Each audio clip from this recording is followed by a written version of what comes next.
ইতিমধ্যেই আপনারা প্রত্যেকে জেনে গিয়েছেন গ্রাম পঞ্চায়েত দপ্তরে প্রায় 7,000 শূন্য পদে কর্মী নিয়োগ করা হচ্ছে, যার ইতিমধ্যে কিন্তু অনলাইন রেজিস্ট্রেশন শুধুমাত্র শুরু হয়েছে। এ নিয়ে আমি কিন্তু আপনাদের ভিডিও বানিয়ে দিয়েছি।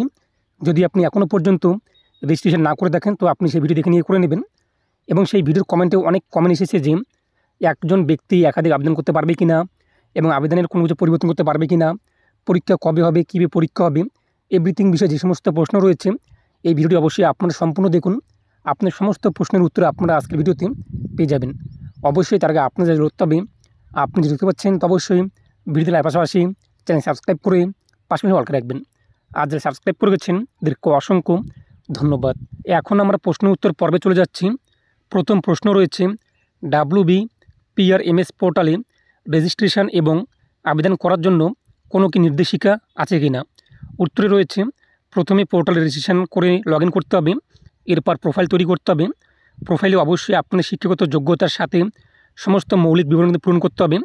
এরপর পূরণ করা সমস্ত বিবরণের জন্য উপলব্ধ নথি আপলোড করতে হবে, তবেই প্রোফাইল আপনাদের সম্পূর্ণ হবে। প্রোফাইল সম্পূর্ণ হলে যোগ্য কোনো নির্দিষ্ট পোস্টের জন্য আপনি আবেদন করতে পারবেন।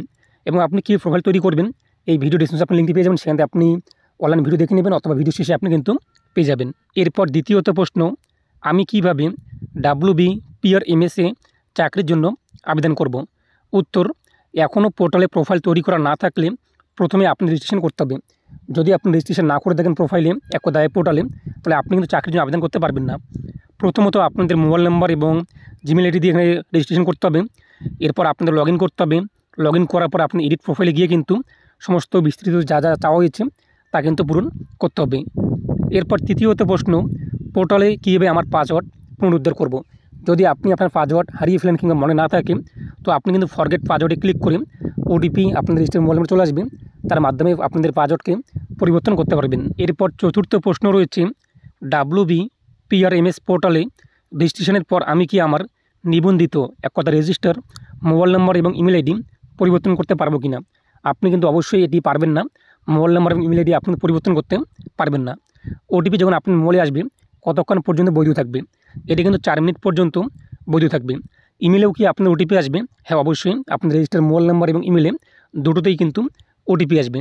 রেজিস্ট্রেশনের জন্য ছবি এবং আপনাদের সাক্ষ্য জড়িত সিগনেচার আপলোড করার সাইজ কত থাকতে হবে? আবেদনকারীকে অবশ্যই কিন্তু পাসপোর্ট আকারের সাম্প্রতিক অর্থাৎ রিসেন্ট বর্তমান একটি রঙিন ফটো তুলতে হবে এবং সেটিকে আপলোড করতে হবে, যার ফরম্যাট হবে JPEG অথবা JPG অথবা PNG ফরম্যাটে।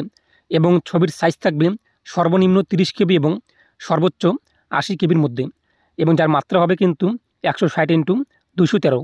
এবং সাক্ষ্য যে রয়েছে সিগনেচার, যার সাইজ হবে সর্বনিম্ন 5 KB এবং সর্বোচ্চ 50 KBর মধ্যে।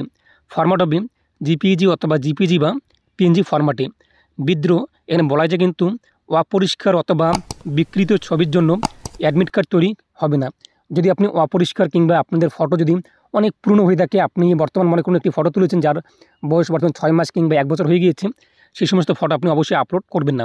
পরিষ্কার আপনি পাসপোর্ট সাইজের ফটো রিসেন্ট তুলে সেটিকে আপলোড করে দেবেন, অন্যথায় আপনার অ্যাডমিট কার্ড কিন্তু নাও আসতে পারে। এটা বলা হয়েছে কিন্তু অ্যাডমিট কার্ড তৈরি করা হবে না। পরবর্তী প্রশ্ন রয়েছে, স্ক্যান করা ডকুমেন্ট আপলোড না করে আমি কি চাকরির জন্য আবেদন করতে পারি? অবশ্যই আপনি পারবেন না। আপনার ডকুমেন্টস আপলোড করতে হবে। যদি আপনি রেজিস্ট্রেশন ভিডিও দেখে দেখেন অবশ্যই সেটি আপনি কিন্তু জানেন। এরপর বলা হয়েছে, নথি আপলোডের জন্য ফাইলের আকার কী হবে? ডকুমেন্টস আপলোড করার জন্য আপনাদের ফাইল কিন্তু হবে 200 KB থেকে 2 MBর মধ্যে JPG অথবা PDF ফরম্যাটে। পরবর্তী প্রশ্ন, চাকরির আবেদন করার পরে আমি কি আমার প্রোফাইল পরিবর্তন করতে পারি কি না? অবশ্যই আপনি আপনার প্রোফাইল যে রয়েছে পরিবর্তন করতে পারবেন, কিন্তু পুরনো প্রোফাইল দ্বারা আবেদন করা থাকা পদের জন্য পরিবর্তন লাগু কিন্তু হবে না। মনে করুন আপনি আপনার যোগ্যতা দিয়ে একটি রেজিস্ট্রেশন করেছেন, সেই ভিত্তিতে আপনি কোন কোন পোস্টে আবেদনের যোগ্য রয়েছেন তা কিন্তু চলে আসবে। এরপর পরবর্তীতে আপনি আবারও প্রোফাইল চেঞ্জ করলেন, সেটা আপনার পদ যা যা আপনার যোগ্যতা অনুযায়ী প্রথমেই একটা সাজেস্ট করেছেন সেগুলো কিন্তু পরিবর্তন হবে না। একজন আবেদনকারী কি একাধিক DLSC-তে আবেদন করতে পারবেন? এটা কিন্তু অনেকে প্রশ্ন করেছেন যে একজন ব্যক্তি কতগুলো আবেদন করতে পারবে। এখানে বলা হয়েছে কিন্তু উত্তরে হ্যাঁ, একজন আবেদনকারী একাধিক আবেদন কিন্তু করতে পারবেন। আপনি অবশ্যই বুঝতে পারলেন যে একজন ব্যক্তি কিন্তু অসংখ্য, অর্থাৎ আপনি একাধিক কিন্তু আবেদন করতে পারবেন। পরবর্তী আবারও একটি প্রশ্ন রয়েছে, একজন আবেদনকারী কি একাধিক DLSC-তে একাধিক পদের জন্য আবেদন করতে পারবে কি না?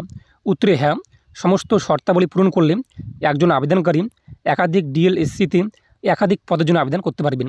আপনি বুঝতেই পারছেন যে আপনি যদি সমস্ত শর্ত পূরণ করে থাকেন, আপনার যোগ্যতা এক কথা আপনি যখন প্রোফাইলটি তৈরি করবেন সেই ভিত্তিতে যতগুলো পোস্ট চলে আসবে, যদি আপনি সেই সমস্ত শর্ত পূরণ করেন আপনি কিন্তু সমস্ত পদে আবেদন করতে পারবেন।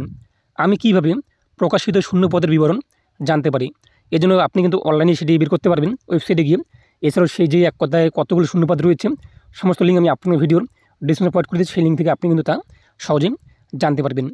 পরবর্তী প্রশ্ন, যদি আমি একাধিক পদের জন্য যোগ্য হই আমি কি একাধিক পদে আবেদন করতে পারি কি না?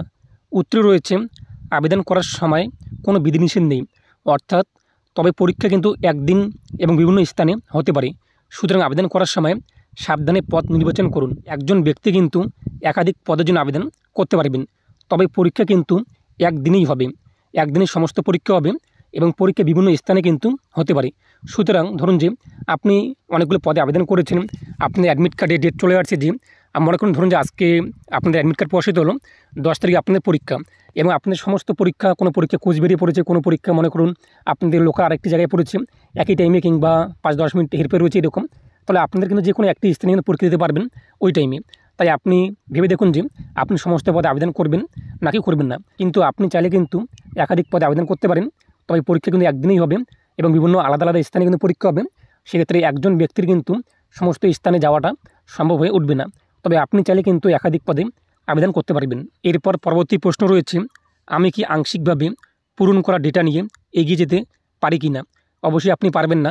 মনে করুন যে আপনি যখন রেজিস্ট্রেশন করেছেন মাঝপথে আপনি কিছু ডাটা এক কথায় কিছু তথ্য আপনি উল্লেখ করেছেন আর বাকি ডেটাগুলো আপনি উল্লেখ করেননি, তাহলে আপনাদের কিন্তু কোনোভাবে আপনার সেই রিলেটেড কিন্তু কোনো কিছু আসবে না, আপনাদের কিন্তু সেটি হবে না। তো অবশ্যই আপনি সম্পূর্ণ ফর্মটি কিন্তু ফিল আপ করতে হবে রেজিস্ট্রেশন করার সময়।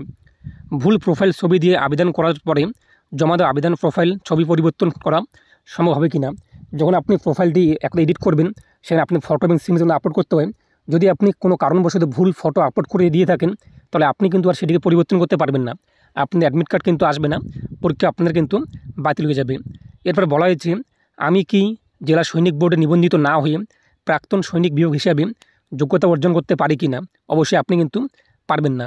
এবং পরবর্তী আরও একটি প্রশ্ন রয়েছে, আমি বিভিন্ন পদে পিডাব্লিউডি বিভাগে আবেদন করতে পারি কি?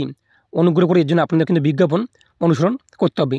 যদি আপনাদের এছাড়াও আরও অনেক প্রশ্ন দেখেন সেটা আপনাদের কন্ট্যাক্ট আসে কিন্তু যোগাযোগ করতে পারবেন, সেটিও আমি আপনাদের একটু পর দেখিয়ে দিচ্ছি। এখন আপনাদের মনে প্রশ্ন জাগতেই পারে যে অ্যাডমিট কার্ড আপনি কোথা থেকে ডাউনলোড করবেন? আপনি কিন্তু প্রোফাইল একটা ওয়েবসাইটে আসার পর লগ ইন করার পর আপনি মোবাইল নাম্বার এবং পাসওয়ার্ড দিয়ে লগ ইন করার পর ড্যাশবোর্ডে আপনি এক্সাম আইকনে আপনাদের পরীক্ষার অ্যাডমিট কার্ড ডাউনলোডের অপশন পেয়ে যাবেন। এরপর পরবর্তী প্রশ্নটি আরও গুরুত্বপূর্ণ, বলা হয়েছে আমার কাছে এমসিকিউ পরীক্ষার জন্য একটি অ্যাডমিট কার্ড ডাউনলোড করা আছে, এটি কি ইন্টারভিউয়ের জন্য কাজ করবে কি না? উত্তর রয়েছে কিন্তু না, রোল নাম্বার এবং ভেন্যু প্রতিটি পরীক্ষার জন্য আলাদা আলাদা হবে, সুতরাং প্রতিটি পরীক্ষার জন্য আলাদা আলাদাভাবে কিন্তু অ্যাডমিট কার্ড ডাউনলোড করতে হবে। পরবর্তী প্রশ্ন রয়েছে, একজন আবেদনকারীকে কী ধরনের পরীক্ষা দিতে হবে? পরীক্ষার ধরন কিন্তু পোস্টের মধ্যেই দেওয়া রয়েছে, যদি আপনি আগের ভিডিও দেখে থাকেন সেটি আপনি জানতে পারবেন, যেখানে আপনি এমসিকিউ এবং ইন্টারভিউর মাধ্যমে কিন্তু পরীক্ষা হবে।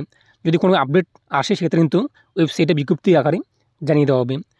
এরপর বলা হয়েছে, আমি কিভাবে ফলাফল সম্পর্কে জানতে পারি? আপনি পাস করেছেন নাকি ফেল করেছেন আপনি সেটি কোথায় জানতে পারবেন?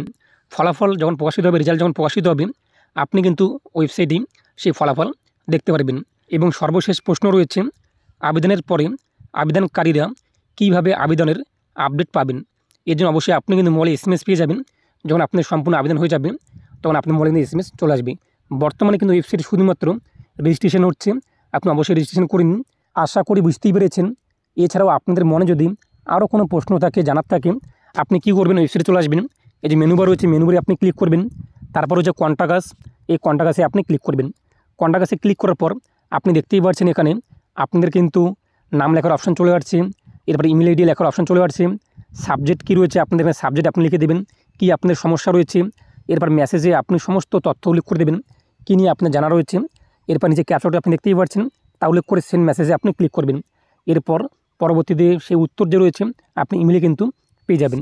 এবং আপনি যদি এখনও পর্যন্ত এখানে আবেদন না করে থাকেন, রেজিস্ট্রেশন না করে থাকেন, অবশ্যই আপনি রেজিস্ট্রেশন করে নিন। আপনি দেখতেই পাচ্ছেন ভিডিও চলে যাচ্ছে, সেটি দেখে নিয়ে আপনি রেজিস্ট্রেশন করে নিন। বর্তমানে কিন্তু রেজিস্ট্রেশন শুরু হয়েছে, কয়েকদিন পরে কিন্তু এক কথায় পরীক্ষার যে এক্সামের যে ফর্ম ফিল আপ রয়েছে বিভিন্ন পদে তা শুরু হয়ে যাবে। আমি অবশ্যই আপনার আপডেট জানিয়ে দেবো। এই জন্য অবশ্যই আপনি চ্যানেলটি সাবস্ক্রাইব করে রাখবেন আর ভিডিও অবশ্যই বেশি বেশি প্রত্যেকে জানিয়ে দেবেন। প্রত্যেকে ভালো থাকুন এবং সুস্থ থাকুন।